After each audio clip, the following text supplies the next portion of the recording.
Hello friends, welcome back to my channel. இன்றைக்கி நாம் எல்லாருக்கும் ரொம்ப பிடிச்ச மாதிரி சூப்பராகவும் ரொம்ப டேஸ்ட்டாகவும் மீன் குழம்பு எப்படி பண்ணுறது அப்படிங்கிறத பார்க்கலாம். அதுக்கு முன்னாடி டேஸ்டி ஃபுட் வித் வித்யா சேனலை சப்ஸ்கிரைப் பண்ணாதவங்க சப்ஸ்கிரைப் பண்ணிவிட்டு அப்படியே பக்கத்தில் இருக்க பெல் ஐக்கானை ப்ரெஸ் பண்ணிக்கோங்க.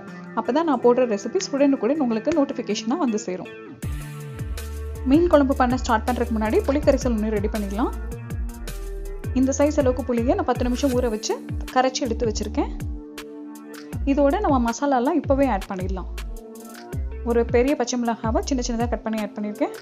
ஒரு கைப்பிடி கறிவேப்பிலை, 1/4 டீஸ்பூன் மஞ்சள் தூள், 2 டீஸ்பூன் மிளகாய் தூள்,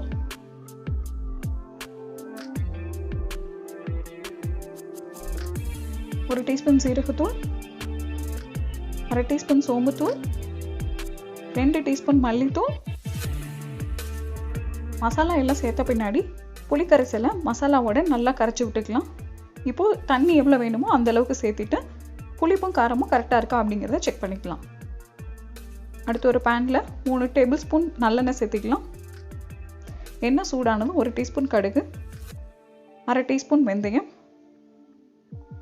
1/4 டீஸ்பூன் சோம்பு இது சேர்த்து நல்லா பொரிஞ்ச பின்னாடி ஒரு பெரிய வெங்காயத்தை சின்ன சின்னதாக கட் பண்ணி வச்சுருக்கேன், அதை சேர்த்திக்கலாம்.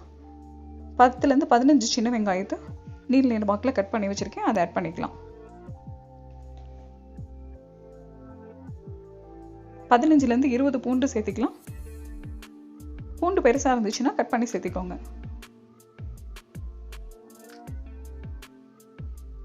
15 சின்ன வெங்காயத்தை இடித்து வச்சுருக்கேன், அதை சேர்த்திக்கலாம். வெங்காயம் பூண்டெல்லாம் இடித்து சேர்த்திக்கும் போது அதோட ஃப்ளேவர் ரொம்ப நல்லாயிருக்கும், ட்ரை பண்ணி பாருங்கள். 5-6 பூண்டு, ஒரு சின்ன பீஸ் இஞ்சியை தட்டி வச்சுருக்கேன், அதை சேர்த்திக்கலாம். எல்லாத்தையும் சேர்த்து நல்லா வதக்கிக்கலாம். வெங்காயம் எந்த அளவுக்கு வதக்குறோமோ அந்த அளவுக்கு வந்து மீன் குழம்பு ரொம்ப டேஸ்ட்டாக இருக்கும். ஒரு பச்சை மிளகாவை நீல வாக்கில் கட் பண்ணி சேர்த்திக்கலாம்.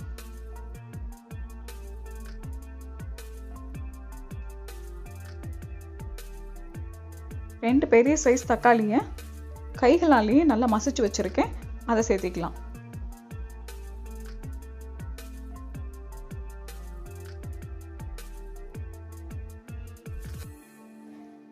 தக்காளி நல்லா வெந்ததும் கரைச்சி வச்சு புளிக்கரைசலை சேர்த்திக்கலாம். இப்போ எவ்வளோ தண்ணி வேணுமோ அவ்வளோ தண்ணி ஆட் பண்ணிக்கலாம்.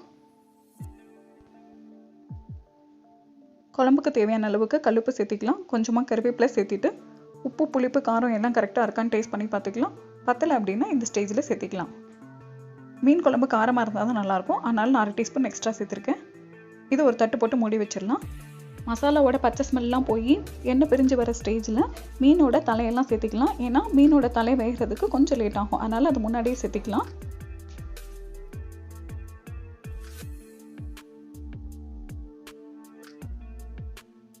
ஒரு 2 மினிட்ஸ்க்கு அப்புறம் தலையை திருப்பி போட்டுடலாம். தலை 3/4 வாசி வெந்ததுக்கு அப்புறம் மீதி இருக்கிற மீன் துண்டுகளை எல்லாம் சேர்த்திக்கலாம். மீன் துண்டுகள் சேர்த்த பின்னாடி குழம்பு அடிக்கடி கரண்டி போட்டு கிளறக்கூடாது, மீன் பீசஸ்லாம் உடஞ்சிடும். அதனால் அடிக்கடி வந்து லைட்டாக ஷேக் பண்ணி விட்டால் போதும், அடி பிடிக்காது. மீன் துண்டுகள் சேர்த்த பின்னாடி 5 நிமிஷம் மீடியம் ஃப்ளேமில் வச்சு அடிக்கடி ஷேக் பண்ணி விட்டாலே போதும், மீன் நல்லா வெந்துடும். அவ்வளோதாங்க, சூப்பரான மீன் குழம்பு ரெடி ஆகிடுச்சு. எப்போயுமே மீன் குழம்பு செஞ்சுட்டு ஒரு 2 ஹவர்ஸ்க்கு அப்புறம் சாப்பிடுங்க, ரொம்ப டேஸ்ட்டாக இருக்கும். இந்த ரெசிபியை இதே மெத்தடில் ட்ரை பண்ணி பார்த்துட்டு எப்படி இருந்தது அப்படிங்கிறத கமெண்ட்டில் ஷேர் பண்ணுங்கள். இந்த ரெசிபி பிடிச்சிருந்தா டேஸ்டி ஃபுட் வித் வித்யா சேனலை சப்ஸ்கிரைப் பண்ணுங்கள், லைக் பண்ணுங்கள் அண்ட் ஷேர் பண்ணுங்கள். தேங்க்யூ ஃபார் வாட்சிங்.